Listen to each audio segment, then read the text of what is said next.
You're watching TVC Breakfast. At least 127 police and security personnel have been killed this year in the southeast region, and more than 24 police stations razed, according to media reports. Police and residents say some officers now refuse to wear uniforms in public out of fear, while others are seeking transfers. President Buhari, who is under increasing pressure to tackle insecurity, has ordered police and army operation to stop the southeastern unrest, a decision that led to the launch of Operation Restore Peace by the police. Last month, governors of the southeast launched a regional security outfit, IPOB, before the 17 governors of the south met to, among others, resolutions ban open grazing in a bid to addressing the security challenges in the region. Joining me from Abuja to discuss this is security consultant and public affairs analyst, Commodore Abimbola Ayuba, retired. Commodore Ayuba, it's good to have you join me this morning. Thank you very much, Mike. Great. And I also have with me PR consultant and public affairs analyst, Ambrose Igboke, joining me on Zoom from Enugu. Ambrose, good morning. Good to have you join me. Good morning, Mike. Good morning. Great. All right, let me start with you, Ambrose. You are in the East. The report we're hearing from the East is quite troubling. The killings and the arrest and the unrest here and there, the sit-at-home order. Talk to us basically, how is the East right now, especially on the sit-at-home order given by IPOB, which is generating a lot of concerns among residents and even those who are outside of the southeast? First of all, if you allow me, Mike, I want to lay a little bit of historical background. Because what IPOB has done is to latch in on a lacuna, on the vacuum that was supposed to be among Southeasterners, especially the Igbos. I mean, all over the world, historical days are celebrated, but what we have done in Nigeria is try to suppress our history. For example, they will still celebrate the Holocaust each year since a war that happened between 1935 and 1939 and 1945. It's celebrated all over the world. It's no more a Jewish thing. And Americans still celebrate the bombing of Pearl Harbor, still celebrate some days that it may be unpleasant, but they celebrate it. In January 1966, there was a bloody coup in Nigeria, and we celebrate it as Armed Forces Remembrance Day every 15th January. Now, on 30th May 1967, some kind of massacre happened against the Igbos in Nigeria that led to the Civil War. Now, those days have been, every attempt has been made to confine that to the dustbin of history.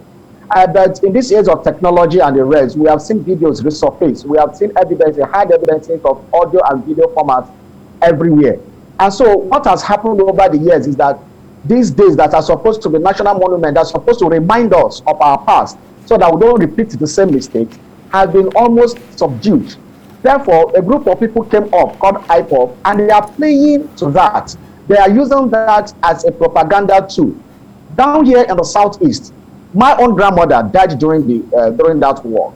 My own the first child of our family, of my father's line of children, died during that war. Hardly any family in the southeast, an Igbo family, that did not suffer the consequences of the Nigerian Biafran war. And 30th of May, it was supposed to be the day to commemorate that day. Now, because we have abdicated that sense of history, a group of people have latched on it. So when people sit at home in the southeast, which is highly, the thing is really, really conformed to, it is not because Nnamdi Kanu said it. It's not because IPOB decreed it. It is because there is a kind of sense of consciousness, a sense of fallenness, a sense of, would I call it remembrance that something happened to Igbo between 1967 and 1970. Right. And that thing should be read. So that is what is making people more sit at home. And reports said that even some governors are keen to this, okay, the people should say, not because Nnamdi Kanu ordered it, but because it is always tried to remember those people that have died during that war. All right. And then when it comes to security issues in the south, insecurity in the southeast, it has cascaded from being worrisome to a threat, a monumental national threat. And it always become to a jungle right now. People are afraid. A murder just happened yesterday down there in somewhere around town. The Imo State has turned to a theater of war. Abia is picking up. So there are lots of issues in the security operations in the southeast. And the earlier the government comes in to ensure that this is restored, the better for not only the southeast, but for the entire country. Something urgently needs to be done. Okay, something has to be done, really. Let me go to Abuja, where Commodore Ayuba has been listening to what we're saying. Commodore Ayuba, the point there is, let me take it from this perspective. IPOB has been proscribed as a terrorist organization officially by the government of Nigeria, and as it is, their ability to send a sit-at-home order to residents and is being obeyed, and in some of the areas, enclaves here and there, we see the effectiveness of a sit-at-home order. What do you make of a situation like this?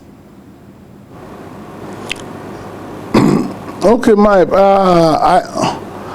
IPOB has been proscribed, at least by an order of a federal high court in Abuja in 2017, and labeled a terrorist organization.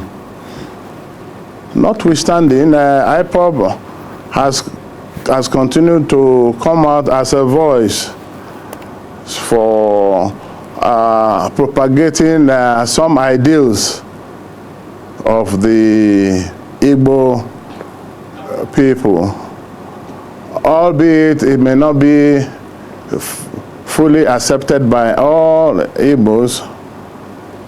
But the fact was that IPOB, like Ambrose has said, have managed to latch into so many gaps, lacunas in the security system, as well as the management of peace and security in Nigeria. So today it's tragic that the security situation in the southeast has degenerated to this level of mayhem and mayhem and mayhem. Sadly, the eastern region had been a very peaceful environment after the Nigerian Civil War, with most Igbos picking up from the slack of the war and also moving on and becoming very, very enterprising in business and have reintegrated into the Nigerian society. However, with the emergence of IPOB and hitherto the MASOB, the reawakening of Igbo nationalism resurfaced and reemerged.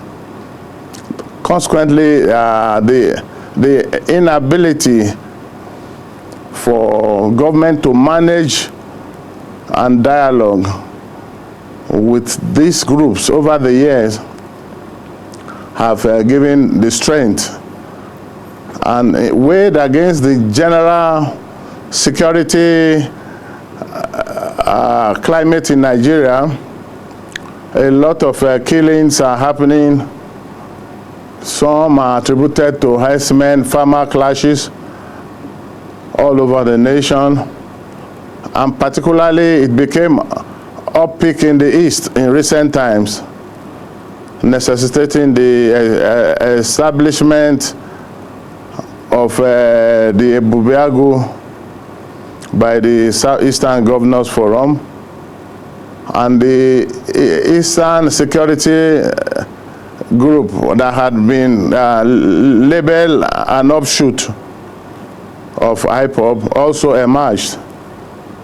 So it's a kaleidoscope of interest, and tragically the interests have been clashing, and then there seems to be a resolve to disobey. And this is where we are, and this is what we are seeing right now with the killings, and of course the recent alleged assassination of Senator Gulak last week Sunday, I guess. So there's need for everyone to go on the table to really find lasting peace. No matter how difficult the conflict is, we always have to return to the negotiation table. And of course, and the resultant will be peace. Mike, this is what I have to say on this. All right. For now. Okay. Ambrose, let me come back to you now. Talk to us basically. The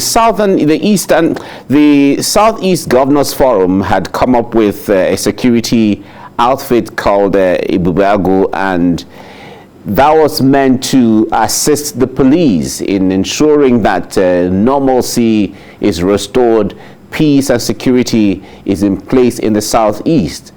Talk to us about how effective that has been so far from what you see around. Well, for now, the IPOB is a concept that has been muted by the Southeastern governors. I believe that the back-end work is being done on it because, first of all, just like what happened at Amotekun in the Southwest, the IPOB in the Southeast should be domesticated in the various houses of assembly in the region. So for now, I think the process is going on. There was a public hearing at one time that I learned of going on the matter. So the 5 states in the Southeast should, exercise, fast track the domestication of the IPOB outfit in the region, so that they can escalate this thing quickly and assist the police in tracking down the people that are trying to turn the Southeast into a theater of war. The Nigerian police should also be open to receiving assistance, because sometimes there's this, superiority complex and a megalomaniac bravado in our Nigerian police system, where they think that nobody could assist them. Meanwhile, the gathering of intelligence and all those things are dependent on the people and on the masses, because the police cannot be everywhere at the same time. Therefore, they should be more open to embrace assistance when it comes. For now, the military has also moved in some parts of the Southeast, and they should rather see. I have a problem with always talking about shoot aside, all those kind of language. In the 21st century, combating crime, war, and all kinds of terrorism is actually based more on intelligence gathering, on technology, and on preventive strikes, rather than all this show of saying people should shoot aside and the rest. When you say people should shoot aside, then there will be casualties of innocent lives of the citizens. Therefore, there should be more concerted approach. The various security agencies should work together, especially in intelligence gathering and in terms of prosecuting this war, because that turned to an act of aggression, that turned to anything that makes the citizen not be able to go about their normal lives freely in the society is an act of insurrection and can be called terrorism. Therefore, the counter-terrorism measures should also be escalated, but to be more focused and strategic, so that innocent lives should not be lost. In this age of technology, there are what you call precision strikes. There are what you call precision technologies and all those kind of things that can actually assist in this. There are the GSM is there. You can actually pinpoint where somebody is making calls from. You can actually pinpoint the locations of these individuals without actually coming to bomb a town or bomb a village and all those kind of things. Therefore, I implore that the security apparatus should come together more to deploy the use of technology. As it is now, the South lives with a palpable tension. There are killings almost on an everyday basis, and some people have the kind of leverage that I don't know, just moving around causing all kinds of mayhem. So my submission is that the Southeast governor should expedite action to put embargo on track and fast track its implementation. Okay, I'm going to ask what options are left for government, state governments or state governors to seek. But let me go to Commodore Ayuba. Now, in my report earlier on, I was reading some of the reports we're getting from the Southeast. It's a dangerous time now as a police officer to even wear uniforms. And we from the reports we're getting, a lot of people, especially when there are few of them, either 2, 3, 4, they prefer to go on plain clothes just as a way of keeping safe. If police officers have to resort to that, or even a situation where some are lobbying or requesting to be transferred from the East, what does this portend for the system, and what does this signify? Let me ask you, Commodore Ayuba. First of all, the military or paramilitary agency that is showing cowardice at this time is not worthy of the uniform to start with. Notwithstanding, terror activities have been known to necessitate a change of tactics. If you even look at the situation, the IRA attacks in London against many serving personnel necessitated the change and direction that British officers will now go on liberty with Mufti. Notwithstanding, what I think is critical at this time is for the security services to come together and make value out of the current situation. There are leaders guiding these groups, legitimate, illegitimate.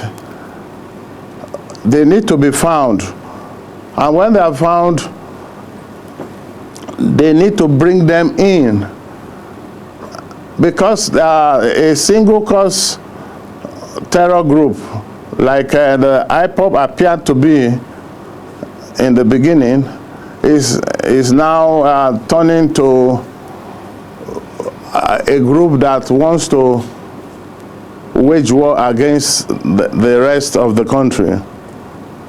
So fighting terror in all its ramifications requires cohesion.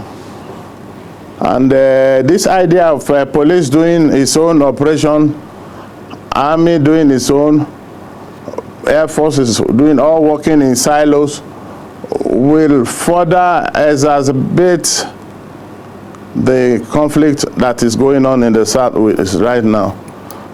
And primarily, the welfare and security of the citizenry should be the primary concern of government at the local government, state and federal level at this time.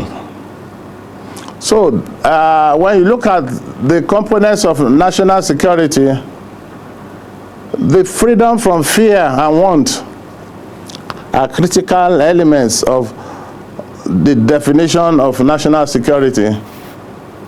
So I do not blame people who resort to self-help in order to avoid being killed or getting into crossfire of these belligerent groups. So that's my take, Mike. Okay. All right. Let me come to you, Ambrose. You are in the East. We would like to hear what people are saying, how they feel in the East. Are people living in fear necessarily, or they have some level of assurance that when they remain or go about their normal duty or activities, as the government is saying, that they will be safe? Can you bring us up to speed with that feeling there? What are the people saying? Well, for most of the people, their feedback is that for whatever it is worth, that sitting at home today for most of them is to honor their dead relatives and those who will be described as the heroes and of the Biafra Nigerian war that happened in that between 1967 to 1970. I think that is most of the reason why people like sit at home and want to do that. The other side is also that the unpredictability of what might happen if they step out. For now, security agencies are on top of the game. The whole place is quiet and calm. There have not been cases of incidents so far being recorded here in the southeast. For now, people mostly just stayed back to prevent whatever unforeseen circumstances that may take place. And some people are already also moving around doing their thing. But I think for precaution, most markets are not open and some supermarkets are closed just for case of precaution. And then, as I said earlier, most people are actually staying back at home for the purpose of the remembrance of the heroes of Biafra. I think that is the consciousness of most people down here. Talking to us, Ambrose Iboke, thank you for reaching us from Enugu, where you are, bringing us up to speed with developments in the East. And Commodore Ayuba, thank you very much for talking to us on TVC Breakfast this morning too. Thank you for having me. Great.